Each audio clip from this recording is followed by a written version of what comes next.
الحمد لله الذي جعل الشمس والقمر بحسبان والنجم والشجر يسجدان وفضل زمانا على زمان كما فضل مكانا على مكان وإنسانا على إنسان وأشهد أن لا إله إلا الله وحده لا شريك له لا ضد له ولا ند له ولا مثل له ونشهد أن سيدنا وسندنا وحبيب ربنا وطبيبنا وطبيب قلوبنا ومولانا محمدا عبده ورسوله صلى الله عليه وعلى آله وأصحابه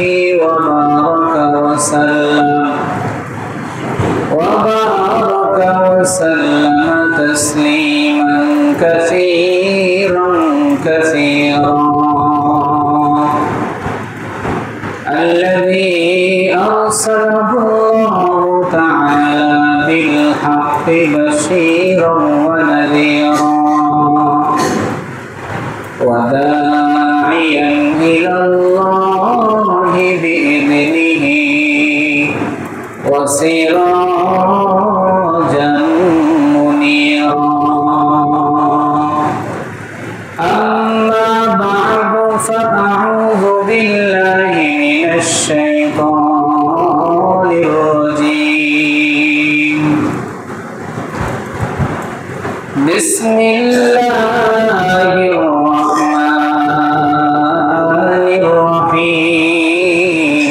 الرحيم لقد سمع الله قول الذين قالوا إن الله فقير ونحن أغنياء سنكتب ما قالوا وقتلهم الأنبياء بغير حق ونقول ذوقوا عذاب الحريق صدق الله مولانا العظيم وصدق رسوله النبي الكريم ونحن على ذلك لمن الشاهدين والشاكرين والحمد لله رب العالمين محمد شهيد الذكر كري لا إله إلا الله لا إله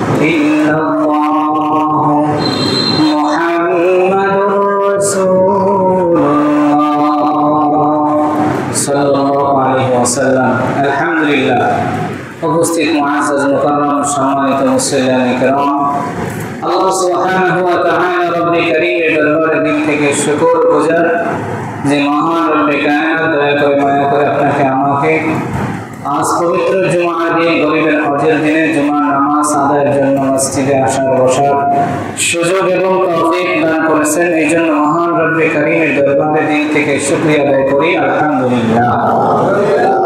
আমাদের আজকে আলোচনার বিষয় হলো নবীজির প্রতি ভালোবাসা, নবীর প্রতি মহাব্বত, আল্লাহর প্রতি ভালোবাসা, আল্লাহর প্রতি মহাব্বত। তো মূল আলোচনার ভিতরে প্রবেশ করার আগে ভূমিকা স্বরূপ একটি অন্য বিষয়ের আলোচনা শুরু করতে চাই।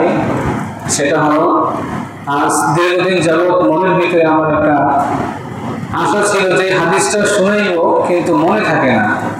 এই জন্য আজকে যেহেতু মনেও আছে, এই জন্য হাদিসটা আগে বলার পরে তারপরে আমাদের আলোচনার যে মূল বিষয় ওটার দিকে আমরা ঢুকবো ইনশাআল্লাহ।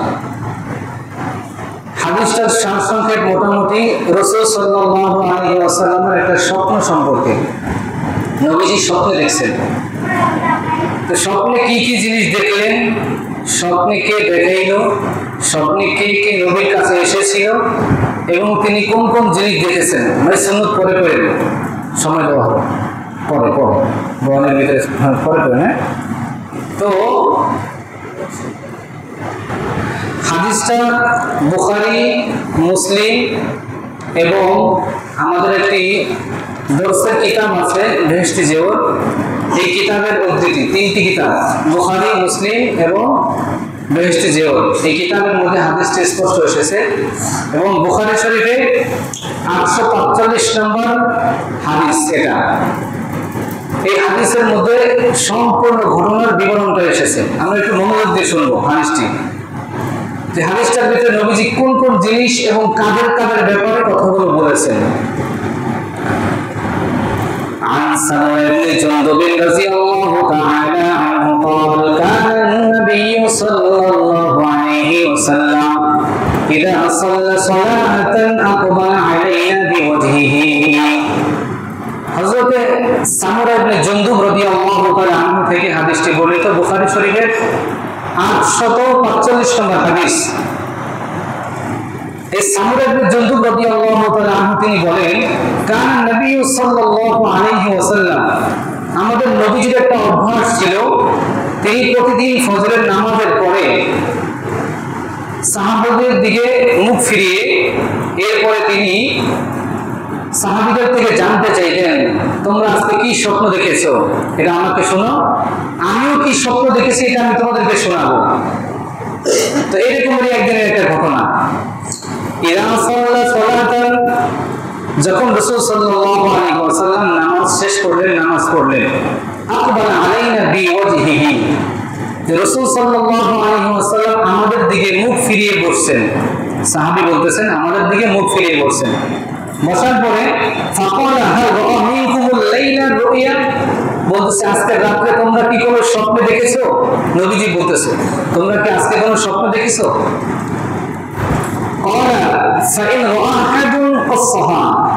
যদি তোমরা স্বপ্নে কিছু দেখে থাকো তাহলে সত্য ঘটনার বিবরণটা আমার কাছে বলতে পারো, নবীজি বললেন। এবং স্বপ্ন দেখার পরে স্বপ্ন যদি মঙ্গলকর হয়, ভালো হয়, তাহলে বলবা মাশাআল্লাহ। ফাসাআলনা ইয়াওমান, ওই সাহাবী বলতেছে একদিন আমরা নবীকে জিজ্ঞাসা করলাম, ফাসাআলনা, আমরা জিজ্ঞেস করলাম, ইয়াওমান, একদিন নবীকে জিজ্ঞেস করলাম, ফাকালা হাল রাআ মিনকুম আহাদুন রুয়া, তো নবীজি সাল্লাল্লাহু আলাইহি ওয়াসাল্লাম আমাদেরকে আবার বললেন, তোমাদের মধ্যে কি আজকে কেউ স্বপ্ন দেখেছো? আমরা নবীকে জিজ্ঞেস করলাম, আবার নবী আমাদেরকে জিজ্ঞেস করলেন। তো আমরা বললাম লা, আজকে আমরা কোনো স্বপ্ন দেখিনি। সাহাবায়ে কেরাম এটা বললেন, লাকিন্নী রাআইতুল লাইলাতা, এবার রাসূল সাল্লাল্লাহু আলাইহি ওয়াসাল্লাম বলতেছে, তবে শুনে নাও, আজকে রাতে আমি একটা বিস্ময়কর স্বপ্ন দেখেছি, যে স্বপ্নটা দেখার পরে আমার ভিতরটা কেঁপে উঠেছে আমার উম্মতকে নিয়ে, যে আমার উম্মতের এত কঠিন অবস্থা হবে এটা আমি কখনো কল্পনা করিনি। স্বপ্নের বিবরণটা আস্তে আস্তে রাসূল দেওয়া শুরু করলেন। রাআইতুল লাইলাতা রাজুলাইনি আতায়ানি ফাআখাযা বিয়াদি, দুইজন ব্যক্তি স্বপ্নের ভিতরে আমার কাছে আসছেন। ওই দুই ব্যক্তির পরিচয় এখনো তুলে ধরা হয়নি হাদিসের শেষে, কোন দুই ব্যক্তি এসেছিল। নবীজি বলেন দুইজন ব্যক্তি স্বপ্নের মাঝে আমার কাছে আসছে, আসার পরে আমার দুই করে তারা আমাকে সুন্দর একটা উপত্যকার দিকে, ভালো পবিত্র একটা জায়গার দিকে আমাকে নিয়ে যাইতেছিলেন। আরদুল মুকদ্দাসাতে আসছে কিতাবে, হাদিসের ভাষা। আরদুল মুকদ্দাসা শব্দের অর্থ হলো পবিত্র ভূমি, পবিত্র জায়গার দিকে আমাকে তারা নিয়ে যাইতেছে। তো নিয়ে যাওয়ার পরে আমি সর্বপ্রথম একদল লোকের সাথে সাক্ষাৎ হইল। সেখানে গিয়ে দেখলাম একজন লোক দাঁড়ায় আছে, আরেকজন লোক শুয়ে আছে। দাঁড়ানো ব্যক্তি, যে ব্যক্তি শুয়ে আছে, ওই ব্যক্তির এই যে কি বলে গাল, মানুষের যে গাল থাকে চল, এই গালকে লোহার কেচি দিয়ে গালকে কাটতেছিল। দাঁড়ানো ব্যক্তি, শোয়া ব্যক্তি গালকে লোহার কেচি দিয়ে কাটতেছিল। যখন ডান গালটা কাটে, এরপরে বাম গালটা যখন কাটতে শুরু করে, এর মাঝে আবার ডান গালটা জোড়া লেগে যায়। আবার বাম গালটা কাটার পরে আবার যখন ডান গাল কাটতে আসে, ওই বাম গাল আবার জোড়া হয়ে যায়। তার মানে একটা কাটতে হয়, আরেকটা কাটতে যাইলেই ওইটা আবার জোড়া লেগে যায়। এরকম করে করে শুধু কাটতেছে বারবার। তো নবীজি জিজ্ঞেস করলেন, এই শাস্তিটা হইতেছে এই ব্যক্তির কারণটা কি? ওই দুই ব্যক্তি যারা নবীকে ধরে আছে বলল, সামনে চলেন। নবীজি সামনে যাওয়ার পরে কিছু দূর যাওয়ার পরে দেখে যে এক ব্যক্তি বিশাল একটা পাথর মাথার উপরে নিয়ে দাঁড়ায় আছে। আরেক ব্যক্তি অবস্থায় দেখে যে ডান ব্যক্তি বিশাল পাথরটা তার মাথার উপরে মারতেছে। পাথর ধরে ছিটকে যায়, মাথা চূর্ণ বিচূর্ণ হয়ে যায়। পাথর এনে আবার তার গায়ে মারে, মাথা আবার সুন্দর হয়ে যায়। আবার পাথর তার গায়ে মারে, আবার পাথর ছিটকে যায়। এরকমই শুধু পাথর মারে, মাথা ভেঙে চলে যায়, পাথর দূরে চলে যায়, আবার পাথর নিয়ে আসে, আবার তাকে মারতেছে। নবী যে দয়ার নবী, নবী তো দেখে সহ্য করতে পারতেছে না। জিজ্ঞেস করতেছে, ভাই এদের এই শাস্তি কি কারণে? বলে, সামনে চলেন, আপনার মিশন এখনো শেষ হয় নাই, আমার সামনে চলেন। নবী আস্তে আস্তে আমার সামনের দিকে যাইলেন। সামনের দিকে যাওয়ার পর দেখে যে একটা তন্দুর চুলার মতো বিশাল একটা আগুনের জায়গা, ছোট্ট একটা মুখ আর ভিতরটা বিশাল পেটের মতন। এইটার ভিতরে নারী পুরুষ উলঙ্গ অবস্থায় আগুনের মধ্যে তাদেরকে শুধু পুড়তেছে। আগুনের তাপ যখন বাড়ায় দেয়, মানুষগুলো নিচের থেকে উপরের দিকে উঠলে হাতের মানের মতো উঠতেছে। নবী দেখার পর জিজ্ঞেস করুন, এত কঠিন শাস্তি কেন? এই মানুষগুলো দুনিয়ায় কি অন্যায় করেছে? সঙ্গে সঙ্গে দুই ব্যক্তি বলে, সামনে চলে, আপনার মিশন এখনো শেষ হয় নাই, এগুলোর সব জবাব লাস্টে দেওয়া হবে। এবার সামনে যখন যায়, 4 নম্বর দেখা শুরু হয়ে গেল। রক্তের একটা নহর দেখানো হয়ে গেছে। সামনে তাকায় দেখে বিশাল একটা রক্তের নদী অথবা খাল। ওই জায়গায় একটা লোক ওই রক্তের নদীর ভিতরে হাবুডুবু খাইতেছে। হাবুডুবু খেয়ে যখন কিনারায় আসে, ওই কিনারায় একজন ব্যক্তি বড় একটা পাথর নিয়ে দাঁড়ায় আছে। পাথরটা তার গায়ে যখন নিক্ষেপ করে, লোকটা ছিটকে আবার ওই সাগরের ভিতরে পড়ে যায় বা খালের মধ্যে পড়ে যায়। ওই লোকটার শরীর থেকে রক্ত পড়তে পড়তে এই মূলত নদী হয়ে গেছে। এইভাবে তাকে শুধু মারতেছে। নবী জিজ্ঞেস করে, ভাই এইরকম কঠিন শাস্তি এই লোকটার কারণটা কি জানতে চাই? বলে, সামনে চলেন, এখনো মিশন শেষ হয় নাই। আমার সামনে যাওয়ার পর নবী তাকে দেখেন একজন বুড়া লোক, দাড়ি পাকা, চুল পাকা, একজন বুড়া মুরব্বী, কিছু সন্তান নিয়ে বসে আছে, ছোট ছোট বাচ্চাদেরকে নিয়ে বসে আছে, এবং তার পাশে একজন লোক আগুনে তাপ দিতেছে। নবী জিজ্ঞেস করলেন, এই বুড়া লোকটাকে আর ছোট ছোট বাচ্চারা এরাকে? যে লোকটা আগুনে তাপ দেয় উনিকে। বলে, সামনে চলে, এখনো মিশন শেষ হয় নাই। আমার কিছু দূর যাওয়ার পর এবার নবী তাকে দেখেন, তাকে একটু উপরে নিয়ে গেছে। এতক্ষণ ছিল সমতল ভূমিতে, এখন তাকে নিয়ে যাওয়া হলো একটু উপরের দিকে। মায়ের নবীকে যখন একটু উপরে নিয়ে যাওয়া হয়, এবার তাকে দেখে ওই জায়গায় সুন্দর একটা এমন ঘর দেখা যায়, যেই ঘর নবী কি করবে আর দেখে না। সুবহানাল্লাহ। এবার দেখে নবীর একটু মনটা সান্ত্বনা হয়েছে। এতক্ষণ তো সুখ কষ্টের জিনিস দেখছে। এবার দেখে ওই ঘরের ভিতরে নারী, পুরুষ, বুড়া, জওয়ান, ছোট, শিশু, বাচ্চা, সব ধরনের লোক এই ঘরের মধ্যে বসবাস করে। নবী জিজ্ঞেস করলেন, এই লোকগুলো কারা আর এই ঘরটা কি? এরা কোত্থেকে আসলো? তাদের কি আমল? তাদের পরিচয় কি? বলে, আপনি সামনে চলেন, আপনার এখনো সময় শেষ হয় নাই, স্বপ্ন দেখা শেষ হয় নাই।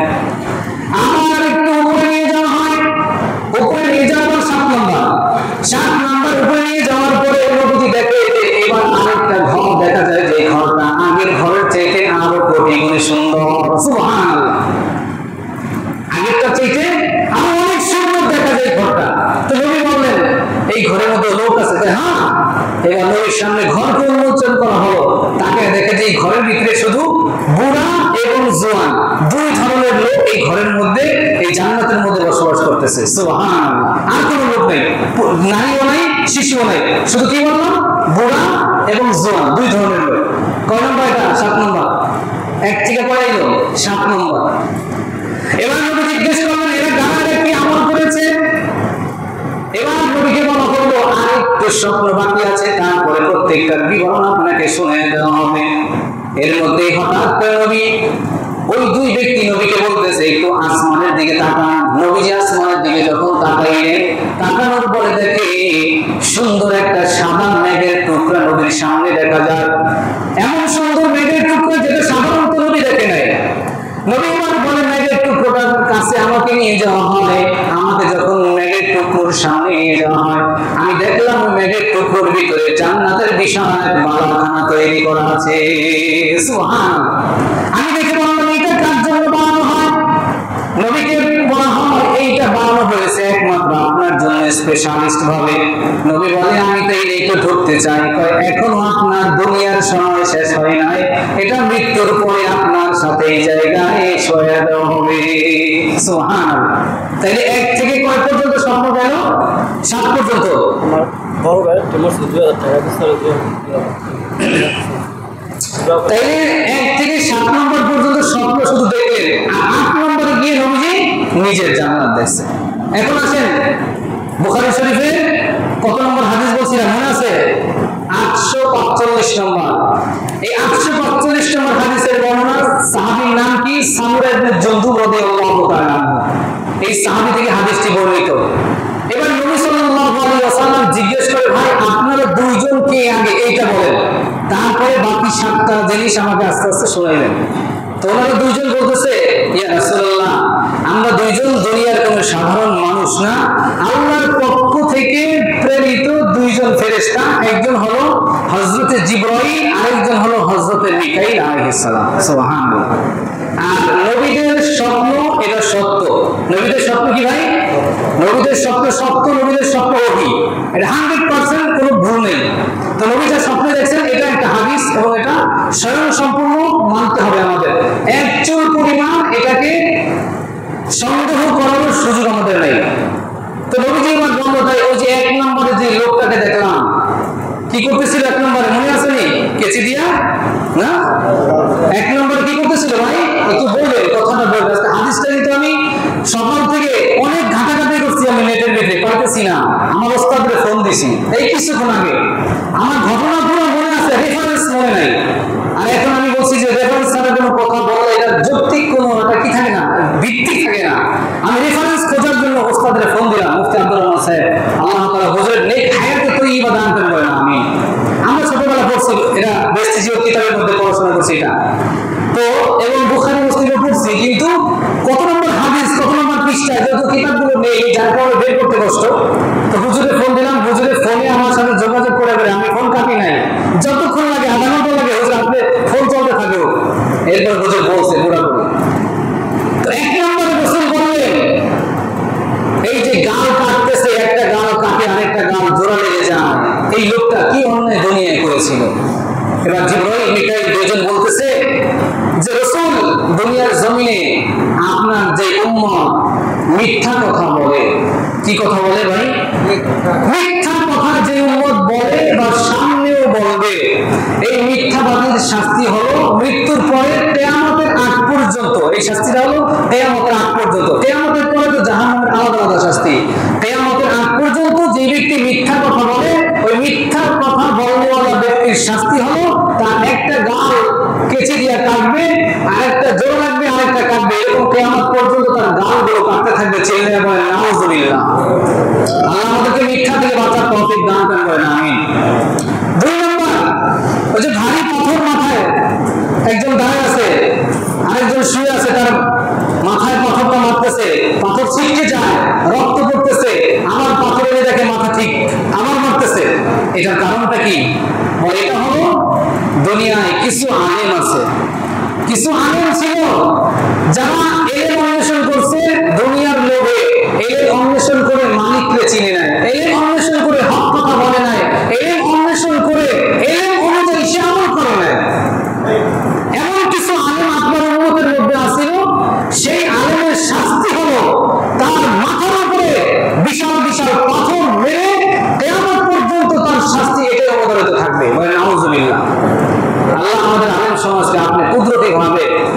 এই সমস্ত কাজ থেকে হেফাজত দান করেন, আমিন।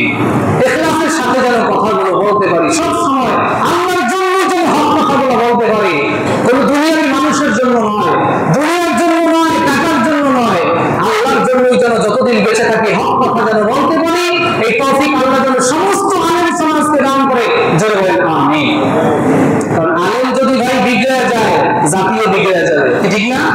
আলেম যদি ঠিক থাকে, হক পথে থাকে, ওই জাতিকে হক পথে আনার একটা সিদ্ধান্ত আলেম নিতে পারে। কিন্তু আলেম যদি নিতে হয়, তাহলে কি আর জাতি ঠিক থাকবে? এই জন্য আলেমের জন্য দোয়া করবেন, আলেমরা যেন হক পথে থেকে এই উম্মতকে যেন দ্বীনের পথে ডেকে আনতে পারে, বলেন আমিন। এবার 3 নম্বর, ওই যে তন্দুর চুলার মতো, নাকি ভাই? তন্দুর চুলার মতো দেখতেছে, ভিতরে আগুন জ্বলতেছে, আর নারী পুরুষ উলঙ্গ অবস্থায় ওটার ভিতরে জ্বলতেছে। তো জিজ্ঞেস করছে এইটার শাস্তির কারণটা কি? রাসূল সাল্লাল্লাহু আলাইহি ওয়াসাল্লামকে ওই দুই ফেরেশতা জিবরাইল এবং মিকাইল দুইজন বলতেছে, ইয়া রাসূলুল্লাহ, এই যে নারী পুরুষ যাদেরকে দেখতেছেন, দুনিয়ার জমিনে কিছু আপনার উম্মতেরা এরা জিনার কাজে লিপ্ত হয়েছিল। নাউজুবিল্লাহ পড়েন, জিনার কাজ। এখন জিনার কথাটা একটু ভেঙেই বলতে হয়। আমাদের সমাজ তো আজকে জিনা কারণে শুধু একটা জিনা চিনে, আর জিনা চিনে না। হাদিসের মধ্যে আছে হাতের জিনা, চোখের জিনা, শরীরের জিনা, পায়ের জিনা, অন্তরের জিনা, সব আছে। চোখ দিয়া যেই নারীকে দেখা জায়েজ নাই, ওই নারীকে দেখা চোখের জিনা। হাত দিয়া যেই নারীকে ধরা স্পর্শ জায়েজ নাই, তাকে ধরা হাতের জিনা। এরকম বিভিন্ন জিনা নিয়ে উঠবে, আর জিনাকারের শাস্তি হলো তুহুর চুলার মতো বিশাল আগুন, এটার ভিতরে তাদেরকে উলঙ্গ অবস্থায় আগুনে জ্বলতে থাকবে, নাউজুবিল্লাহ। এরপরে 5 নম্বর, আল্লাহ রাসূল সাল্লাল্লাহু আলাইহি ওয়াসাল্লাম দেখলেন যে একটা সবুজ বাগান, এত সুন্দর বাগানটা, যে বাগানের এত সৌন্দর্য কখনো আপনি দেখেন নাই। ওই বাগানে দেখে কিছু বাচ্চারা বসা, ঠিক না? এবং বুড়া একটা লোক বসা, সাথে আরেকজন লোক বসা, যিনি আগুনে তাপ দিতেছিল। নবী জিজ্ঞেস করলেন, এরা কারা? আগুনে যে তাপ দেয় উনি কে? বাচ্চা, ওনারা কারা? আর যে বুড়া লোকটা বসেছে উনি কে? তো দুই ফেরেশতা বলতেছে, রাসূল, যে বাচ্চারা বসেছিল সাথে, এরা হলো মুসলমানের বাচ্চা, শিশু বাচ্চারা যারা দুনিয়া থেকে মারা গেছে, এই বাচ্চারা। আর সবুজ বাগানের ভিতরে মুরব্বী যিনি বসা, এই মুরব্বী হচ্ছে ইব্রাহিম আলাইহিস সালাম, সুবহানাল্লাহ। আর সাথে যারা দেখছেন আগুন তাপ দেয়, উনি হচ্ছেন মালিক দারোগা, জাহান্নামের টপ লেভেলের যিনি 1 নম্বর দারোগা, যে তার নাম কি? মালিক দারোগা। এই মালিক দারোগা আগুনের তাপ দিয়েছিল। আচ্ছা, এরপরে সামনে যান, 6 নম্বর, একটু উপরে নিয়ে যাওয়া হয়েছিল না? উপরে নিয়ে যাওয়ার পর দেখা যায় একটা সুন্দর ঘর, সেখানে নারী পুরুষ বুড়া জোয়ান সব ধরনের লোক ওই জায়গায় আছে। তো জিজ্ঞেস করছে, এরা কারা এবং এই ঘরটা কি? উত্তরে বললো যে এটা হলো জান্নাতের একটা ঘর, আর এই মানুষগুলো হলো আপনার উম্মতের মুসলমান, যারা আমল ইখলাস সুন্দরভাবে আদায় করেছে, তাদের জন্য আল্লাহ এই জান্নাতের ঘর বানিয়ে দিয়েছে, সুবহানাল্লাহ। 7 নম্বর, আরেকটু উপরে নিয়ে যাওয়া হয়েছিল। আরেকটু উপরে যাওয়ার পরে দেখলেন যে ওখানে আরেকটা সুন্দর ঘর, যে ঘরটা প্রথম ঘর চাইতে বেশি উত্তম এবং সুন্দর দেখতে। তো জিজ্ঞেস করা হয়েছিল যে এই ঘরটার ভিতরে কে কে আছে? খুলে দেখে যে ওখানে শুধু বুড়া এবং জোয়ান, মনে আছে নি? বুড়া এবং জোয়ান দুই ধরনের লোক এইটার ভিতরে, এই জান্নাতের ভিতরে। তো জিজ্ঞাসা করলো, বুড়া এবং জোয়ান দুই ধরনের লোক, এরা কারা? ওই দুই ফেরেশতা উত্তরে বললেন, এই দুই ধরনের লোক হলো যারা দুনিয়ায় আল্লাহর দ্বীন জিন্দা করার জন্য শহীদ হয়েছে, তাদের জন্য আল্লাহ এই জান্নাত বানায় রেখেছে, সুবহানাল্লাহ। শহীদি তামান্না, শহীদ বোঝেন? অনেকে তো শহীদই জানে না, শহীদ কারে কর। হাদিসের মধ্যে আসছে, কোন ব্যক্তি যদি মৃত্যু আগ পর্যন্ত শহীদি তামান্না তার ভিতরে না থাকে, তাহলে লোকটা মারা গেলে মুনাফিক না কি হয়ে মারা গেল, নবী বলে তার ব্যাপারে আমার কোনো জিম্মাদারি নাই। আপনি শহীদের অন্তত তামান্না থাকতে হবে, আল্লাহ আমি যেন শহীদি মৃত্যু আমার হয়। যদি কখনো শহীদ জিহাদের প্রয়োজন হয়, দ্বীনের জন্য জিহাদ করে আমি যেন শহীদ হতে পারি, আমার ভিতরে এই তামান্না আছে, অন্তত তামান্না থাকতে হবে। আর যদি এটা নাই জানে যে শহীদ কারে কয়, তামান্না কারে কয়, এই জন্য তাইলে ওই লোকটার কিন্তু অবস্থা খুব খারাপ হবে। আমাদের দ্বীন রক্ষার জন্য কোরআন হাদিস এই দুইটার বিরুদ্ধে যদি কোনো একটা দল দাঁড়ায় যায় যে কোরআন হাদিস এগুলো মানতে দেওয়া হবে না, এগুলোকে কোনোভাবেই মুসলমানকে এগুলো আঁকড়ে ধরতে হবে, দিতে হবে না, এরকম যদি কোনো মানুষ বলে, এদের বিরুদ্ধে যে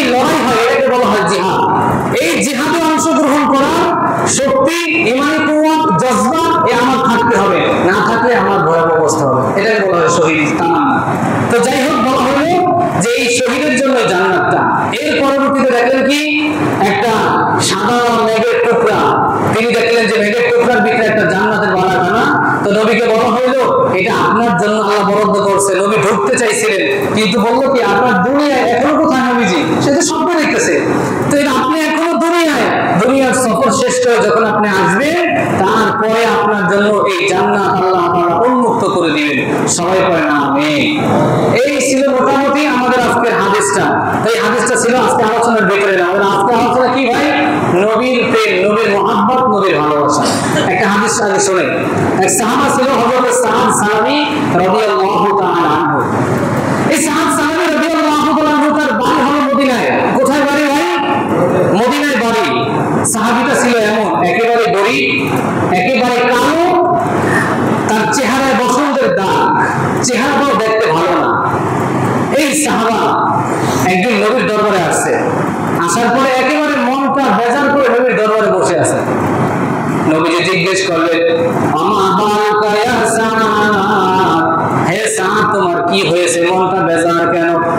সাদ সালামি রাদিয়াল্লাহু তাআলা আনহু ডাক দিয়ে বলে নবী আমার, আমি দুনিয়ায় থাকা অবস্থায় আপনার সমস্ত সুন্নত একটা একটা করে আমি সব পালন করছি। সুবহানাল্লাহ, চিন্তা করছেন নি?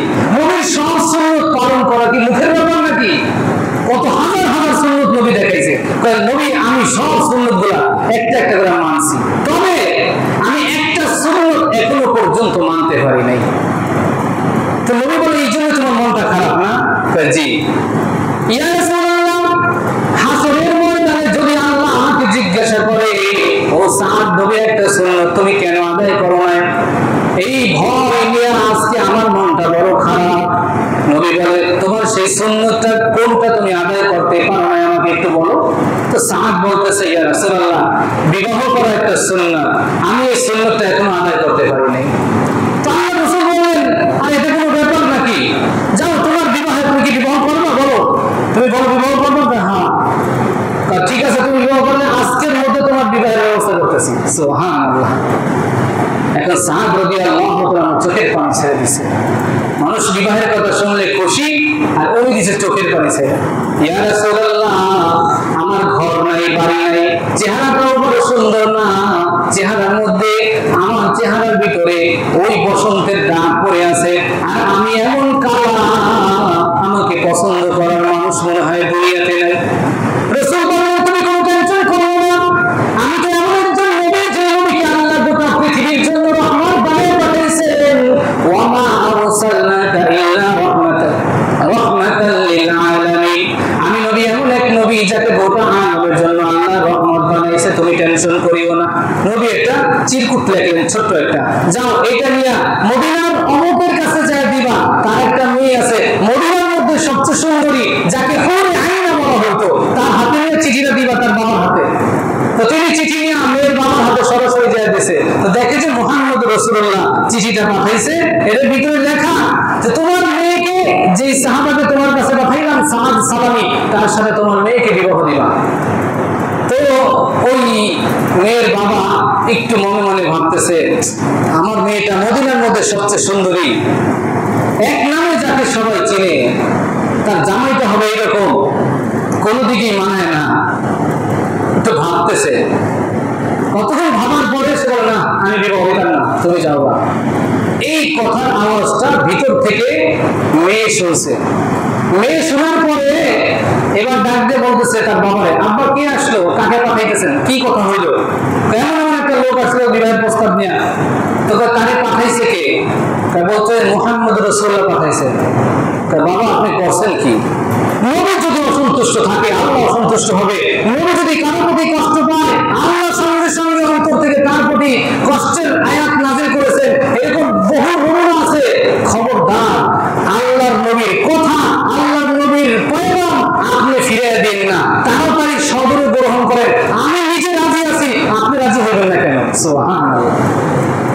সঙ্গে সঙ্গে তাকে ডাক দিয়েছে, এই সাদ দাঁড়াও, আমি তোমার বিবাহে আমার মেয়েকে দেওয়ার জন্য রাজি আছি, তুমি নবীকে যে দিন তারিখ ঠিক করে তাড়াতাড়ি আসো, যাও। খুশিতে তাড়াতাড়ি নবীর কাছে চলে আসে। লম্বা ঘটনা। আসার পর রাসূল বলেন এবার তো খুশি, রেডি হও। এখন বলেছে ইয়া রাসূলুল্লাহ, বিবাহ করার জন্য প্রথম যে একটু সামগ্রী দরকার, একটু কিছু কেনাকাটা লাগে না প্রথমে, আমার তো একটা টাকাও নাই, আমি এগুলো কি করবো? নবী আরেকটা চিরকুট লেখেন, এটা নিয়ে আমার সাহাবা হযরত ওসমানের কাছে যায় দিবা। সুবহানাল্লাহ।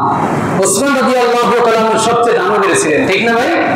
ওসমানের কাছে যায় দেওয়ার পরে ওসমান রাদিয়াল্লাহু তাআলা বিবাহের বাজারের জন্য বিশাল একটা অ্যামাউন্ট দিয়ে দিলেন টাকা, যাও ওটা দিয়ে তোমার যা ইচ্ছা কিনে নাও।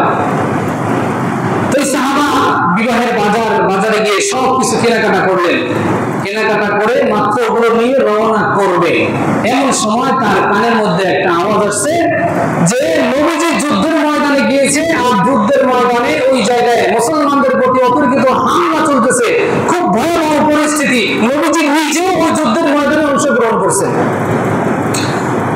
সাহাবা শোনার সাথে সাথে বলে, আমার বিশ্ব নবী, মায়ের নবী, দয়ার নবী যেখানে রক্তাক্ত হবে, কষ্ট পাবে কাফেরদের হাতে, আর আমি আজকে বিবাহ করব, আনন্দ উল্লাস করব, আমি কিসের সাহাবা, আমি কিসের নবীর দরদে উম্মত, আমার দ্বারা এটা সম্ভব না। সঙ্গে সঙ্গে দোকানে গিয়ে বিবাহের বাজার সব ফেরত দিয়ে বলে, ভাই একটা আফসোস, একটা আরজি তোমার কাছে, ভাই তুমি বিবাহের বাজারগুলো রাইখা আমাকে দুইটা খোলা তরবারি দাও। সুবহানাল্লাহ। দুইটা তরবারি কিনা, তরবারি নিয়ে যুদ্ধের ময়দানের দিকে দৌড়তেছে, পাগলের মতো দৌড় মারছে।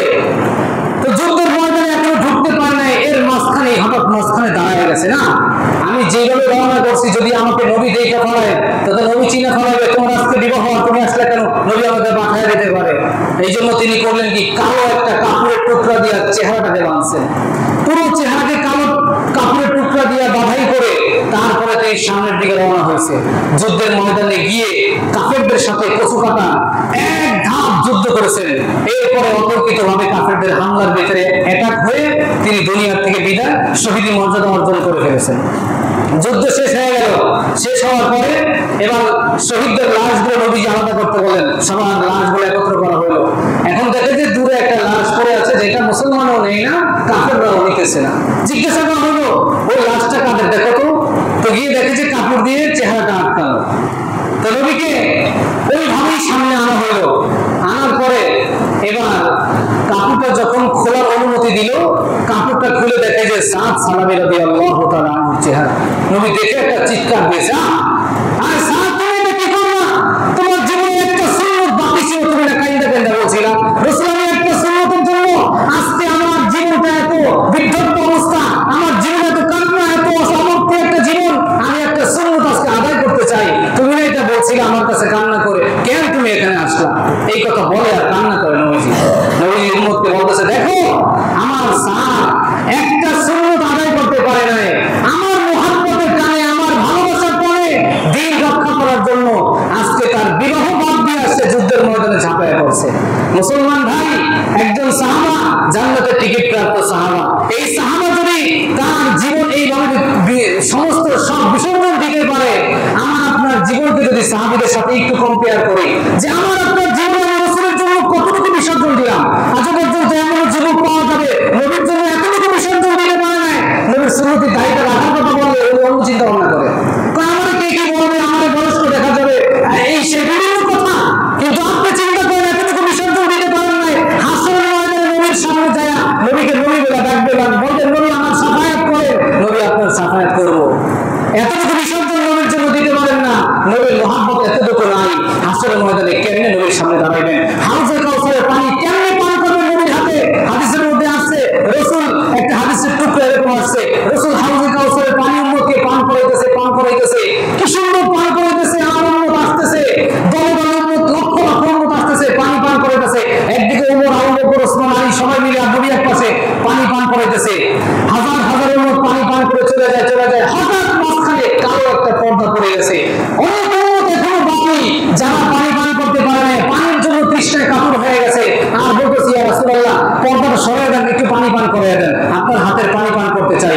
রাসূল সরাইতে পারতেছে না, এমন সময় আল্লাহ পাক একটা গায়েবী আওয়াজ দিয়ে জানাইছে, ইয়া রাসূলুল্লাহ এই উম্মত কারা আপনি জানেন না, তো এই পর্দার ওই পাশে যাদেরকে আটকে এনেছি তাদেরকে আপনি চিনেন না, আপনি তো 1450 বছর আগে এই উম্মতের আগে চলে গেছেন, আপনি তো 63 বছর জিন্দেগি পার করে ওখান থেকে আসার পরে কিয়ামত পর্যন্ত কিছু কিছু উম্মত ছিল যারা আপনার সুন্নাত মানে নাই, সুন্নাতের কথা বললে তাদের কাছে ভালো লাগে নাই, সুন্নাত মানে নাই, দ্বীন মানে নাই, নামাজ ঠিকমতো আদায় করে নাই, আপনার রেখে যাওয়া কষ্ট মাখা দিন, আপনি রক্ত ঝরাইয়া দিন